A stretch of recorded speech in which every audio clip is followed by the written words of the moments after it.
31 से 33।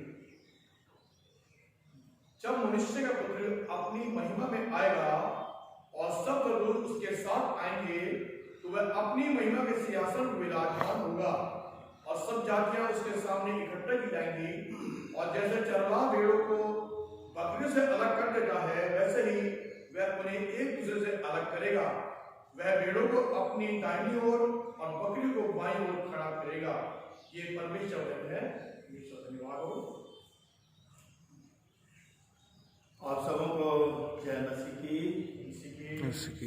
चूंकि आजकल हमारे देश में ऐसी स्थिति परिस्थिति चल रही है जिसके कारण हमारे लोग हमारे चर्च में नहीं आ पाए और हमें अपने चर्च को स्थगित करना पड़ा।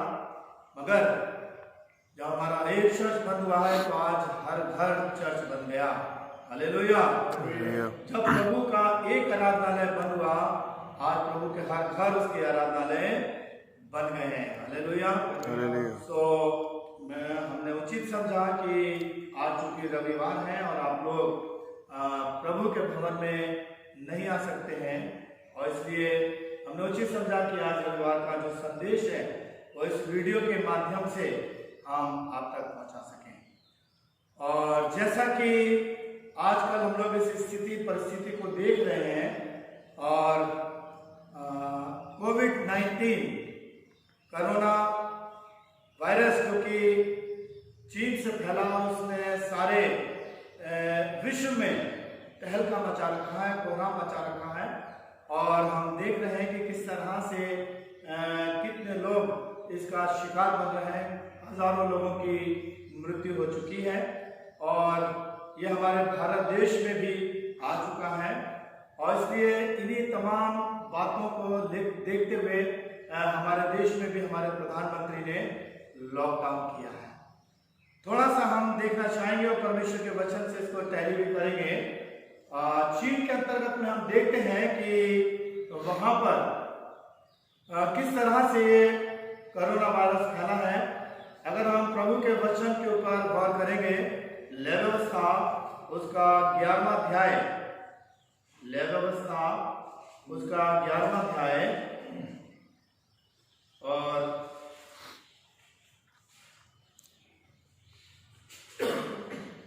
उसकी कुछ आयतों पर गौर करेंगे। लेव्यवस्था 11वां अध्याय, भाई लॉरेंस हमारे बीच में पढ़ देंगे। हम यहाँ पर ये बताना चाह रहे हैं कि जिस तरह से चीन के अंतर्गत में जिन बातों को किया गया जिससे परमेश्वर ने करने को मना किया, अर्थात परमेश्वर की आज्ञा का उल्लंघन, कि वहां पर लोगों ने तरह तरह के कीड़े मकोड़ों को खाना शुरू किया। जिन जानवरों को पक्षियों को खाने के लिए परमेश्वर ने मना किया था उनको उन्होंने खाया। और वहां पर आपने अगर वीडियो देखी होगी तो आपने ये पाया होगा कि किस तरह से उन्होंने सांपों को, चूहों को और तरह तरह के कॉकरोच, कीड़े मकोड़े आदि खाए। और अगर आपने वीडियो देखा होगा तो उसमें पाया होगा कि जो बात परमेश्वर ने मना की है कि तुम किसी भी पक्षी को लहू समेत मत खाना, और वहां पर यह देखा गया कि उन्होंने जिंदा मुर्गी, जिंदा चूहे, जिंदा कीड़े मकोड़े, तो इस तरह का उन्होंने कार्य किया जो कि परमेश्वर की आज्ञा का उल्लंघन। हम लेव्यवस्था 11वां अध्याय और उसकी 13वीं आयत से देखेंगे। फिर पक्षियों में से इनको अशुद्ध जानना, ये अशुद्ध होने के कारण खाए न जाए, अर्थात कुका, हड़फोड़ा, कुरर, चील और भांति भांति के बाज और भांति भांति के सब कार, शतुर, तकमास, जलकुंड और भांति भांति के शिकरे, हवासिर, हाट, गिर, उल्लू, राजहंस, धनेश, गिद्ध, लगभग भांति भांति के बगुले, टिटेरी और चमगादड़। तो यहाँ पर हमें देखने को मिलता है कि किस तरह से वहां पर इस तरह की चीजों को जो परमेश्वर ने मना किया, और ये कि लहू समेत मत खाना, उन्होंने जिंदा मुर्गी, जिंदा चूहे, इस तरह की चीजें खाई। तो जिसका नतीजा परमेश्वर की आज्ञा का उल्लंघन, और परमेश्वर की आज्ञा का उल्लंघन पाप का जन्म हो, पाप की मजदूरी मृत्यु। तो हम देखते हैं किस तरह से ये कोरोना वायरस भयावह तरीके से सारे विश्व में फैल गया है। और जो आज ये लॉकडाउन किया जा रहा है, ये भी हम बाइबल के अंतर्गत में अगर देखेंगे लेवी व्यवस्था उसका 13वां अध्याय और उसकी 46वीं आयत। लेवी व्यवस्था 13वां अध्याय उसकी 46वीं आयत, जहाँ क्या लिखा है? जितने दिन तक वह व्याधि उसमें रहे उतने दिन तक वह अशुद्ध रहेगा और वह अशुद्ध ठहरा रहे, इसलिए वह अकेला रहा करे, उसका निवास स्थान छावनी के बाहर हो। देखिए यहाँ परमेश्वर के वचन में दिया है कि अगर किसी व्यक्ति को संक्रमित रोग है और ये व्याधि, ये रोग छूने से किसी को लग सकती है, तो यहाँ वचन में परमेश्वर ने किस तरह से यहाँ बताया है कि वो व्यक्ति क्या है कि जब तक उसके अंदर वो व्याधि रहती है, वो क्या है, वचन लिखा है, इसलिए वो अकेला रहा करे और उसका निवास स्थान छावनी के बाहर हो, ताकि वो रोग किसी और को ना लगे।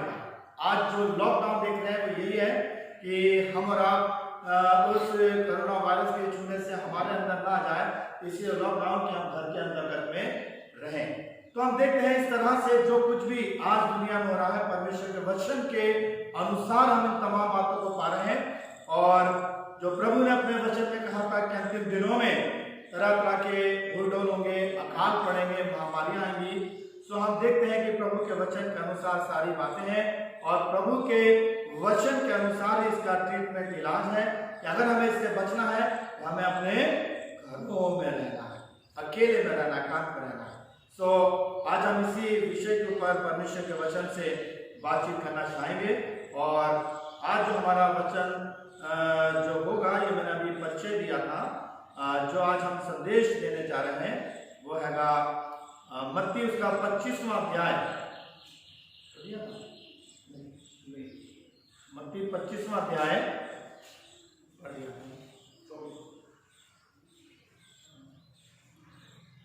मत्ती 25:31 से 33। मत्ती 25:31 और उसकी 33 आयत, जहां पर 32 आयत में इस तरह से लिखा है, और सब जातियां उसके सामने इकट्ठी की जाएंगी और जैसा चरवाहा भेड़ों को बकरियों से अलग कर देता है, वैसा ही वो उन्हें एक दूसरे से अलग करेगा, और वो भेड़ों को अपनी दाहिनी ओर और बकरियों को बाईं ओर खड़ी करेगा।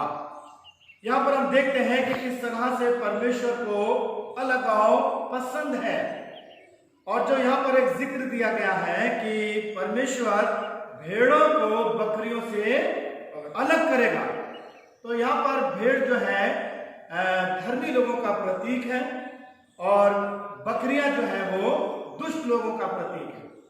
तो यहाँ पर हम देखते हैं कि इससे पहले कि वो सब उस अनंत मृत्यु में डाल दी जाए, परमेश्वर उस मृत्यु से बचाने के लिए धर्मियों को, जो भेड़ों का एक उदाहरण दिया गया है, और सब जातियां उसके सामने इकट्ठी की जाएंगी और जैसा चरवा भेड़ों को बकरियों से अलग कर देता है, यानी कि उस मृत्यु से बचाने के लिए वो क्या करेगा, अलग करेगा, ताकि वो उस मृत्यु में ना जाए। आज हम यही देख रहे हैं कि जब बाहर कोरोना वायरस फैल रहा है, जो कि जिसके कारण मृत्यु हो रही है, तो लॉकडाउन यही बात है कि हम उनसे बचने के लिए क्या करें, उस मृत्यु से बचने के लिए अलग रहें, अपने कमरों में रहें, सेफ रहें, ताकि वो संक्रमण हमें ना लगे। और यही बात हम यहाँ परमेश्वर के वचन में भी कि परमेश्वर दुष्टों को धर्मियों से उस हमेशा की मृत्यु से बचाने के लिए क्या करेगा, अलग करेगा। तो यहाँ पर हम देखते हैं कि उपवास, जिसका मतलब है उपधनवास, उप मीन्स निकट, वास मीन्स रहना। तो कितनी सुंदर बात है कि इन दोनों में जब हम लॉकडाउन में है, जब हम एकांत में है, अपने घरों में है, तो हम क्या करें, परमेश्वर से प्रार्थना करने वाले बने। प्रभु के वचन में भी हम देखते हैं कि प्रभु ने इसी बात को सिखाया था अपने मिनिस्ट्री के आरंभ में। मरकुस 1:15 के अंतर्गत में उसने किस तरह से वचन में, अगर हम पढ़ेंगे मरकुस उसका पहला अध्याय और उसकी 15वीं आयत में, तो प्रभु ने क्या कहा था कि मन फिराओ, उस बुरे संसार से निकल आओ, अलग होना। पढ़ेंगे और कहा समय पूरा हुआ है, समय पूरा हुआ है और परमेश्वर का राज्य के निकट आ गया है। मन फिराओ और सुसमाचार पर विश्वास करो। मन फिराओ और सुसमाचार पर विश्वास करो, है ना। तो यहाँ पर हम देखते हैं कि किस तरह से परमेश्वर ने अलग होने के लिए कहा, मन फिराओ, यानी कि उस संसार से अलग हो जाना और प्रभु की निकटता में आ जाना, जो जीवन देने वाला, उस मृत्यु से, संसार से, दुनियावी बातों से जो हमें मृत्यु में ढकेल देती है, जिनके कारण उस दुनियावी ख्वाहिशें, शैतानी इच्छा, अभिलाषा है, जिनमें होकर हम उस हमेशा की मृत्यु में चले जाएंगे, उससे अलग हो। प्रभु कहता है मन फिराओ, क्योंकि स्वर्ग का राज्य निकट है, ताकि हम जीवन पाए। परमेश्वर के वचन के द्वारा अगर हम देखेंगे उत्पत्ति उसका 6वां अध्याय, उत्पत्ति उसका 6वां अध्याय और उसकी 5वीं आयत, उत्पत्ति 6 और उसकी 5वीं आयत, देखिए वहां पर वचन में क्या लिखा हुआ। यहोवा ने देखा कि मनुष्य की बुराई पृथ्वी पर बढ़ गई है और उनके मन के विचारों में जो कुछ उत्पन्न होता है निरंतर बुराई होता है। तो यहाँ पर हम देख रहे हैं कि किस तरह से परमेश्वर ने जब संसार की तब निभा की नूह के समय में, तो ये पाया कि मनुष्यों के मन में जो कुछ भी उत्पन्न हो रहा है, कैसा हो रहा है, बुराई हो रहा है। तब फिर यहाँ पर हम देखते हैं कि परमेश्वर किस रीति से उस तमाम दुष्टता को खत्म करना चाहता है। तो 9वीं आयत में देखिए वहां क्या लिखा है। नूह की वंशावली ये है, नूह धर्मी पुरुष और अपने समय के लोगों में खरा था और नूह परमेश्वर के साथ ही चलता। मगर नूह एक ऐसा व्यक्ति था जो परमेश्वर के साथ साथ चलता था, और जिसका नतीजा क्या होता हम देखते हैं कि परमेश्वर ने उससे कहा एक जहाज बना, और वहां पर हम पाते हैं कि नूह और उसका परिवार उस जहाज में उस बुरे संसार से क्या हो गए, अलग हो गए। अगर हम देखें तो उसके लिए वही उसका एक घर था, उसका कमरा था, जो कि जहां पे परमेश्वर ने उसका लॉकडाउन, यानी कि किस तरह से वापस घर में अलग हो जाए। और जब जल प्रलय आता है तो वहां पर हम देखते हैं कि सारा संसार समाप्त हो जाता है, मगर नूह उसका घराना जो है इस रीति से बचता है। तो यहाँ पर हम देखते हैं कि 5वां उत्पत्ति उसका 6वां अध्याय की 5वां आयत में तो वहां लिखा हुआ है, यहोवा की आज्ञा के अनुसार नूह ने किया।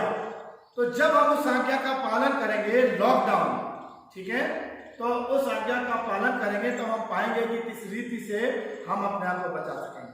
अब जिस तरह से देश के प्रधानमंत्री ने हमें एक लॉकडाउन का आदेश दिया है, तो हमें रोमियोस का 13वां अध्याय में बताता है कि प्रधान अधिकारियों के अधीन में रहो। प्रभु यीशु मसीह ने भी संसार में रह करके किस तरह से तमाम नियम कानूनों को माना, और मत्ती 17 के अंतर्गत में लिखा है कि जब वो कफरनहूम में आए थे तो कर लेने वालों ने उसके चेलों से पूछा, क्या तेरा गुरु कर देता है या नहीं। तब वहां पर हम पाते हैं कि किस तरह से प्रभु यीशु ने पतरस से कहा था कि झील में जा और किनारे जाकर बंसी डाल, और जो मछली पहले आएगी उसके मुंह में एक सिक्का होगा, उससे जाकर के कर देना। तो प्रभु यीशु मसीह ने भी किस तरह से उस समय के देश के कानूनों को माना, तो हमें भी देश के कानून माना। और जिस तरह से नूह ने परमेश्वर की आज्ञा का कहना माना, 5वां आयत में यहोवा की इस आज्ञा के अनुसार नूह ने किया, और अगर नूह परमेश्वर की आज्ञा के अनुसार नहीं करता तो वो जल प्रलय में नाश हो जाता।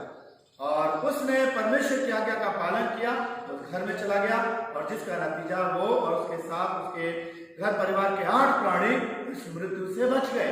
हम भी अगर इन तमाम आज्ञाओं का पालन करेंगे और अपने घरों में रहेंगे तो अपने आप को उस मृत्यु से हम आप जो है क्या होंगे, बचा सकेंगे।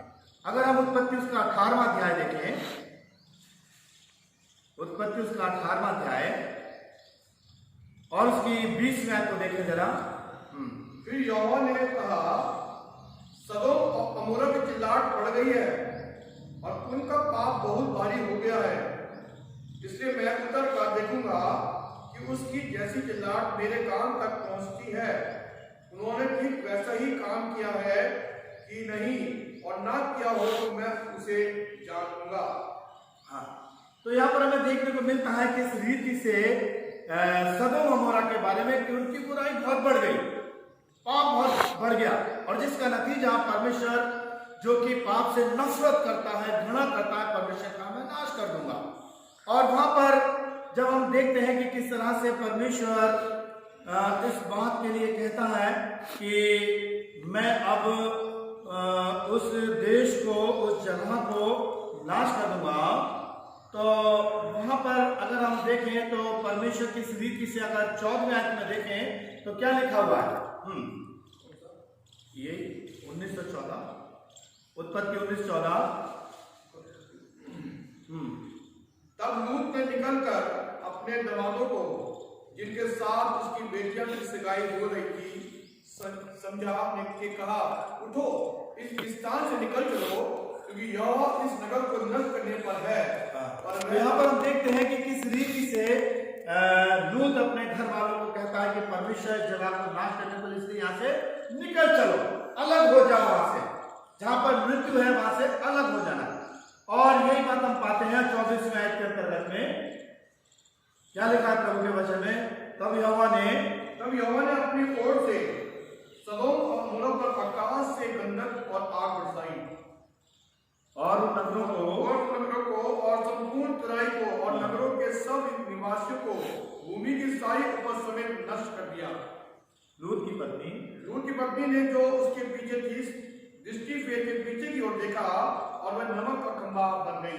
यहाँ पर हम पाते हैं किस तरह से कि जब परमेश्वर ने आज्ञा दी और एक डायरेक्शन की पीछे मुड़ के ना देखना, लूत की पत्नी ने पीछे मुड़ के देखा और नमक का खंभा बन गई मृत्यु। परमेश्वर की आज्ञा का पालन करना जीवन है, परमेश्वर की आज्ञा का उल्लंघन मृत्यु। और जिसका नतीजा हम देखते हैं कि किस तरह से जब लूत ने अपने परिवार के साथ परमेश्वर की आज्ञा का पालन किया कि उस वहां से निकल जा, वो निकल आए तो उन्हें जीवन पाया। और लूत की पत्नी ने जो परमेश्वर का आशा मत करना, पीछे मुड़ के मत देखना, वो उसने देखा और किस तरह से नमक का खंभा बन गई।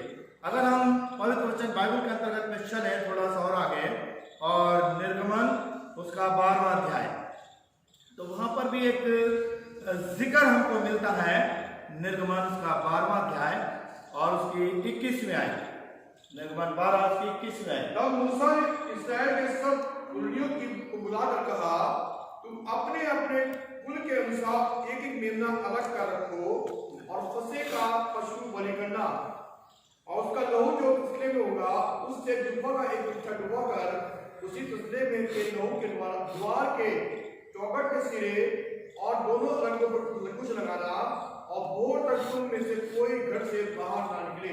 जी देखिए किस रीति से यहाँ परमेश्वर ने मूसा को आज्ञा दी कि इस सारे जिक्र को हम अच्छी तरह से जानते हैं कि तुम उस मेमने के लहू को चौखटों पर लगाना, और क्या लिखा है, और भोर तक तुम उसमें से कोई घर से बाहर ना निकले। एक डायरेक्शन है, एक आज्ञा है। यहाँ पर एक बात आती है सोचने की, क्या परमेश्वर इस्राएल कौम को नहीं पहचानता? कि अगर वो बाहर निकलते हैं तो क्या परमेश्वर को नहीं पहचानता? पहचानता है, मगर फिर भी परमेश्वर ने एक डायरेक्शन, एक निर्देश, एक आज्ञा दी और क्या कहा कि और भोर तक तुम उसमें से कोई घर से बाहर ना निकले। लॉकडाउन, उस मृत्यु से बचने के लिए अपने आप को घर में सुरक्षित रखना। तो यहाँ पर हम यही बात पाते हैं कि किस तरह से परमेश्वर ने एक आज्ञा दी। आज हमें भी एक आज्ञा दी गई है, हम अपने घरों में लॉकडाउन रहें, सुरक्षित रहें, ताकि हम कोरोना वायरस के उस मृत्यु से बचने वाले बने। 28वें आयत के अंतर्गत में देखते हैं, 28वें आयत, निर्गमन 12 के 28वें आयत। इस्राएल में जाकर जो आज्ञा यहोवा ने मूसा और हारून को दी थी उसी के अनुसार किया। और ऐसा हुआ कि आधी रात को यहोवा ने मिस्र देश के सिंहासन पर विराजने वाले फिरौन से लेकर गड्ढे में पड़े हुए बंधुए तक सब पहिलौठों को, वरन पशुओं के तक के सब पहिलौठों को मार डाला। और फिरौन रात ही को उठ बैठा और उसके सब कर्मचारी और सारे मिस्र उठे, और मिस्र में बड़ा हाहाकार मचा, क्योंकि एक भी ऐसा घर ना था जिसमें कोई मरा ना हो। और यहाँ पर हम देखते हैं किस तरह से मिस्र में मृत्यु का मातम छा गया, हाहाकार हो गया, घबराहट हो गया। मगर जिन इसराइलियों ने परमेश्वर की आज्ञा का पालन किया उनके घर में शांति थी, कोई मृत्यु का साया नहीं था, सब किस तरह से सुरक्षित थे। तो यहाँ पर हम देखते हैं किस तरह से जो आजकल जो कोरोना वायरस जा रहा है, जिसके लिए कहा जा रहा है लॉकडाउन, यानी हम अपने घरों में रहें, तो उस आज्ञाओं का पालन करना हमारा फर्ज है, कर्तव्य है, तभी हम अपने जीवन को बचा सकेंगे और प्रभु की महिमा करेंगे।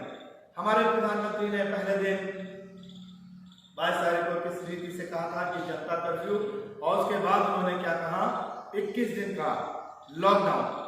तो यह प्रभु के वचन से इन बातों को भी जरा गौर करें कि 21 दिन की जो बात यहाँ पर हमें मिलती है, तो दानियल की पुस्तक मेहरबानी से निकालेंगे, दानियल की पुस्तक के अंतर्गत में अगर हम इन बातों को भी गौर करें तो वहां पर हम पाएंगे कि दानियल ने 21 दिन तक का उपवास किया, लॉकडाउन। दानियल उसका 10वां अध्याय, उसकी दूसरी आयत को देखें, दानियल उसका 10वां अध्याय दूसरी आयत। उन दिनों में दानियल 3 सप्ताह तक शोक करता रहा। 3 सप्ताह यानी 21 दिन। उन 3 सप्ताहों के पूरे होने तक मैंने ना तो स्वादिष्ट भोजन किया और ना मांस या दाखमधु अपने मुंह में रखा और ना अपनी देह में कुछ तेल लगाया। हाँ, ठीक है।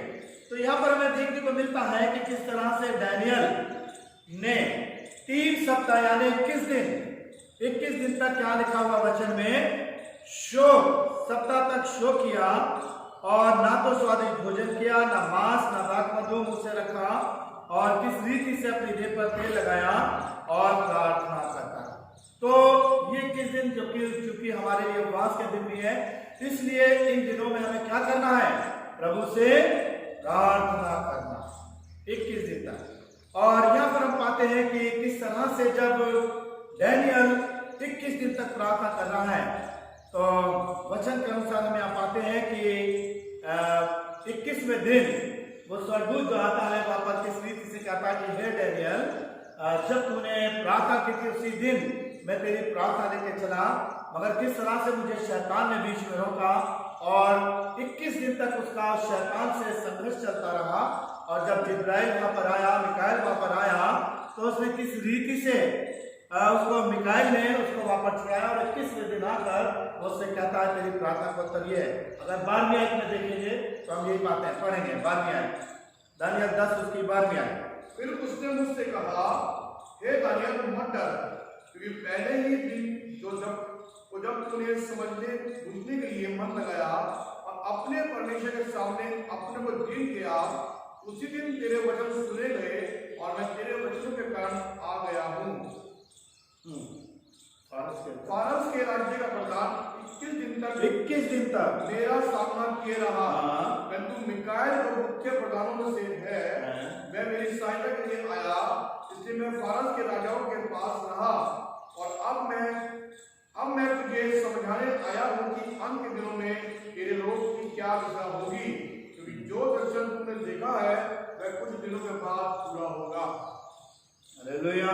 यहाँ पर हम देखते हैं किस तरह से 21 दिन जो दानियल है प्रार्थना कर रहा है, और 21 दिन जब प्रार्थना करता है उसकी प्रार्थना करता रहता। हम भी इसी तरह से अपने जीवन के लिए, उस अनंत जीवन पाने के लिए, मृत्यु से बचने के लिए 21 दिनों में प्रभु से प्रार्थना करें, और प्रभु अवश्य है कि हमारी प्रार्थना को उत्तर देगा और हर रीति से अपने सामर्थ्य में हमको संभालेगा। हम यूहन्ना उसका 20वां अध्याय पवित्र वचन बाइबल से देखेंगे, यूहन्ना 20वां अध्याय उसकी 19वीं आयत, जहां पर किस तरह से प्रभु के वचन में लिखा है, यूहन्ना 19-20 अध्याय और उसकी 19वीं आयत। जी पढ़ेंगे, यूहन्ना 20 उसका 19वीं आयत।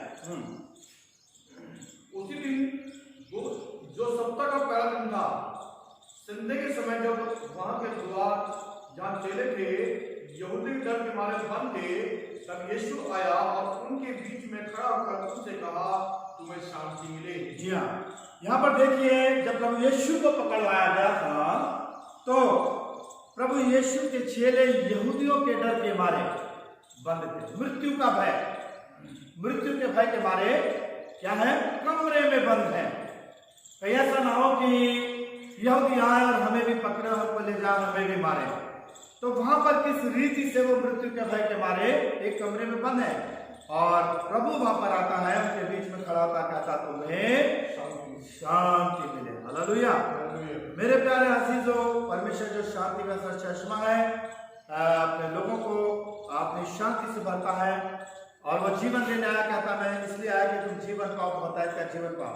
तो किस तरह से यदि हम भयभीत, हम डर में हैं, तो हमें डरने की आवश्यकता नहीं, क्योंकि हमारा बचाने वाला हमारा प्रभु हमारे साथ है। हजार तेरी दैना हजार भाइयों तेरे कौन तुझे छूने ना पाएंगे। प्रभु ने कहा मत डर, मैं तुम्हारे साथ हूं, मैं तुम्हें कभी नहीं छोड़ूंगा, मैं तुम्हें कभी भी नहीं त्यागूंगा।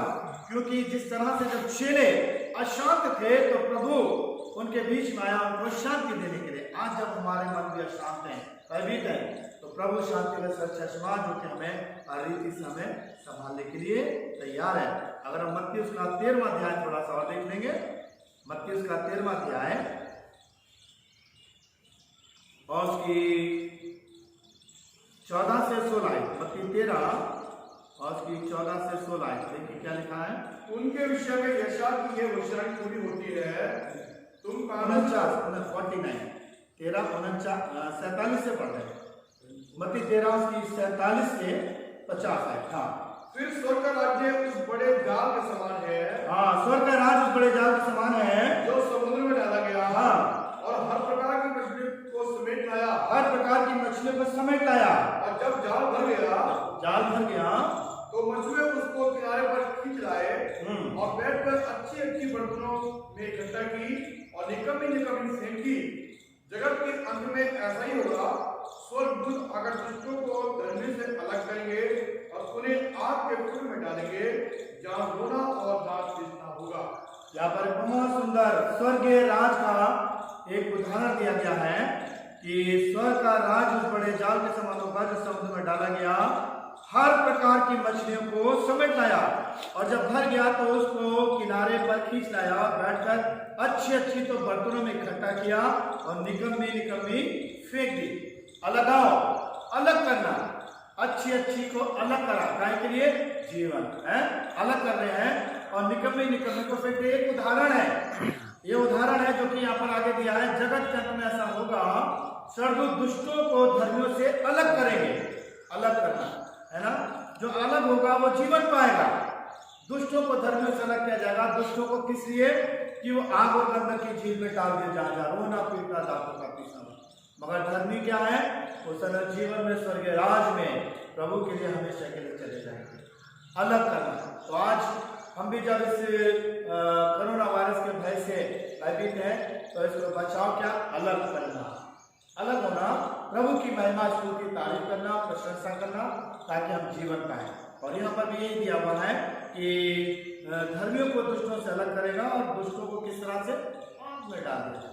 तो ये समय है हमें इन बातों को समझना है। इस कोरोना वायरस मृत्यु के भय से अपने आप को परमेश्वर के वचन के अनुसार भी और किस रीति से अपने देश के कानून के अनुसार भी अपने आप को जीवन बचाने के लिए क्या करें?